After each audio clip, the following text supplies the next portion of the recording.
Hello, I'm Mike Herron. Welcome to Windows on Spring Hill.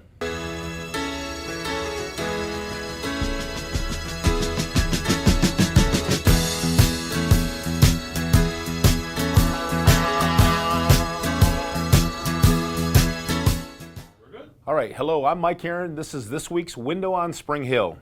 And first of all, I would like to discuss the July 5th production day. Obviously, there's been a lot of consternation about that and a lot of concern. The UAW leadership for the last several weeks has been working with the management team here to come up with a plan. We've also been working with the International UAW and the General Motors parties up in Detroit to try to figure out a way to make July 5th a non-production day so that our production team members that are on the vehicle assembly side of the house can enjoy really a 4-day weekend by making July 5th an off day.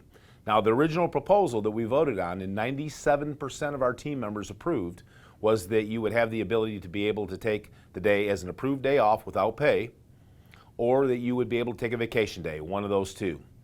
And the only glitch that we've got in the process is that we've got a very small percentage of team members who would like to have the opportunity to work that day and need to financially work that day, which contractually they have the right to do. So we are seeking to know the names of those folks so that we can come up with a plan, and that way we can make everybody happy. Taking July 5th off and be able to go ahead and get our team members that want to work the ability to be able to go ahead and get their 40 hours in as contractually required. So there is a questionnaire that's going to be out on the floor. That's got to be in by Friday at 7 a.m.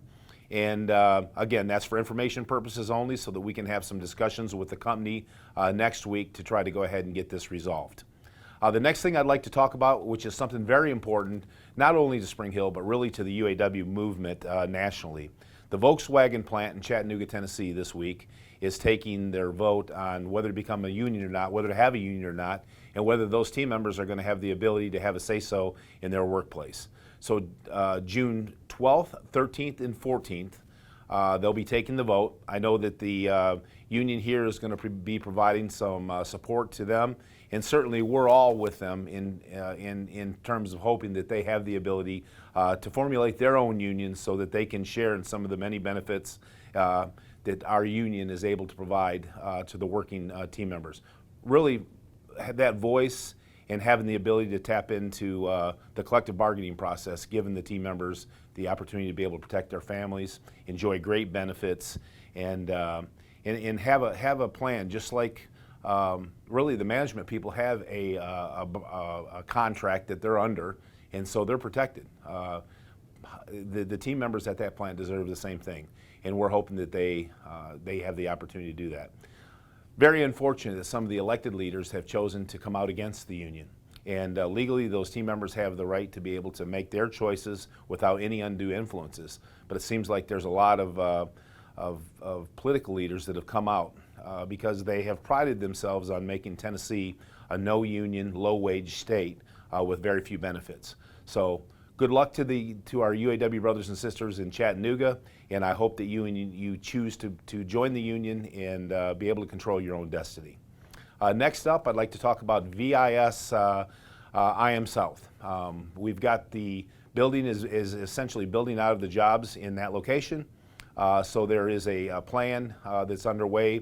On June 24th, the rear door operation will be building out, and that will transition to Phoenicia. So consequently, there's going to be about 41 people that are available on June 24th to be redeployed to the vehicle production side of the plant.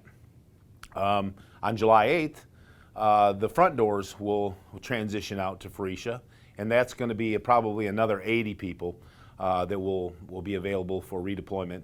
And the union has worked very hard with the company, and what we have asked is that and demanded is that we give the ability for these team members to be able to choose where they go. So there's a list going to be coming out to the team members, the first group of 41. They'll have the right to choose what shift and what jobs from the available list that is out there. That's going out today as well. So there's going to be a lot more discussion about that. I know many of you over in the IMS facility have been asking, where are we going? What are we going to do? And so we've worked through a plan with the skilled trade side of the house so they know. And we've also just completed the plan with the IMS, VIS group over there on the production side. So watch for that survey to come out so that you'll be able to prioritize the jobs and the shifts that you would like to go ahead and work on. Next, I'd like to talk about the reroute of the traffic at the North Gate. We've got a lot of construction underway. It's no secret to anybody that they are extending Saturn Parkway behind the plant onto Beechcroft. There's about 300 semis a day that are coming from our supply base that are coming up through Spring Hill, turning at the post office, and coming through the actual city. And it's causing some traffic jams and some unnecessary traffic congestion. So consequently, the state of Tennessee and the city have worked very, very hard to make sure to extend that Saturn Parkway. There's a lot of construction underway. It's causing a real snafu at the North Gate. So watch it, because there are police officers posted out there that are tagging anybody. I mean, they're giving tickets to anybody that exceeds 30 miles an hour, because all that congestion comes right into one lane and merges. And so their fear is that somebody coming in at a high rate of speed is going to get hurt or crashed up right there at the North Gate. And we're all concerned about everybody's safety. So I'm imploring you to please slow it down to 30 miles an hour so you don't get ticketed, and we can go ahead and enter the North Gate on a very safe manner. Also, there is going to be a detour, and that's supposed to start happening this week and into next week. But there's actually a loop in which they're going to go ahead and detour people as they're coming in the North Gate, so that they can go ahead and tie in some of the construction going on. So a lot of things going on right there at that North Gate area. If you can use the South Gate, please do so. If you come in the North Gate, please be prepared to slow down and enter the site very carefully. Next up, I'd like to talk about the XT6 launch. The XT6 launch is going very well. I've received phone calls from multiple dealerships and retailers that have asked, when are you going to have this vehicle ready? It's really a sharp-looking vehicle. I think that it's going to be a great seller. Our team members, I know, are busting their tails to make sure that they get trained on the jobs, and that's always a challenge. It has been a challenge in this facility, and it's a challenge now to make sure everybody gets trained in their jobs, and we're doing a world-class job as we launch this vehicle. So please keep up the good work. I know it's not easy. Spring Hill has traditionally done extraordinarily well with the launches at our site here, and that's one of our core competencies, launching vehicles. And as soon as we get done with this one, we're going to be on to two more that we're going to be doing some enhancements to. So there's going to be a launch activity going on all year long here at the Spring Hill site. So again, thank you very much for the hard work. Please stick with it. And if you have any issues, please contact your committeeman, and we'll go ahead and work through those issues for you so that we can, continue to have a world-class launch with our XT6. Next up, I want to talk about negotiations. For a year and a half, I've been warning our team members here to save their money, and that negotiations is coming up, and it's upon us.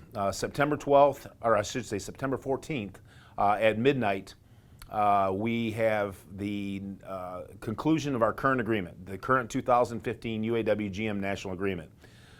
Activities are underway right now, and the bargaining team has come together. The books have been put together with all the demands in them that you submitted. This local submitted an inordinate amount, a significant amount of demands. And so our leadership team just got back here last week from a meeting in which we worked through all those resolutions. And I know that the bargaining team has done a fantastic job of putting that list of demands together. So negotiations will start here very quickly. And as we get into the negotiations and as the conclusion of the contract nears, I just wanted to let you know that my assumptions and my concerns and my warnings from a year and a half ago are still in place today. I think that this is going to be a very critical negotiations year. I don't want to go ahead and forecast that there's going to be any type of a labor impact. However, I think it's there's a high potential of that occurring. So please continue to go ahead and be careful with your money. Please prepare for an upcoming storm, and if it doesn't occur, then you're in good shape. The storm that you prepare for that never occurs is always a lot better than the one that you didn't know about or that you weren't prepared for. So just be prepared. I think that this negotiations is so critical because it hits on a lot of things that are critical to our membership. It discusses temporaries. It discusses our retirees. It discusses the ability to be able to go ahead and make people permanent, and the whole grow-in process of your wages and the whole thing. So there's a lot there. It discusses medical benefits. And that's something that's near and dear to our heart and something that we think should be protected at all costs. These are the very critical things that are the bread and butter issues for unionism. And they're the things that all of you have talked to myself and all the elected team members about in making sure that we have a great contract, one that does not need to be sold, but you can read it and be real happy with it and vote yes for it because you're proud of it. So expect that to be coming up. Again, the contract concludes on September 14th at midnight. Okay, lastly, I'd like to talk about manpower. Clearly, we need some manpower in the plant and to be able to facilitate the summer vacation that we've got planned. And so last week on 6/3, June 3rd, we ended up having 40 brand new temporaries join us. And I'd like to take this opportunity to welcome those folks, and we're glad that you're part of the GM team here in Spring Hill, and we thank you for the support. We also have another 30 brand new team members for temporary vacation replacements that will be joining us on 6/17. And that should help facilitate the vacations that you've all got planned. In addition to that, I know there's another round of hiring even beyond that. We don't know what the number is going to be yet, but we have approval for 125 summer vacation replacements, so I expect the number to be close to that. Lastly, between the summer vacation replacements that are coming in and our team members that are going to flow from the Vehicle Interior Systems IMS plant into the vehicle production side of the house, our manpower should be getting a lot more healthy here real quick. So I just want to let you know that. I hope that all of you have an outstanding weekend and enjoy the time with your family.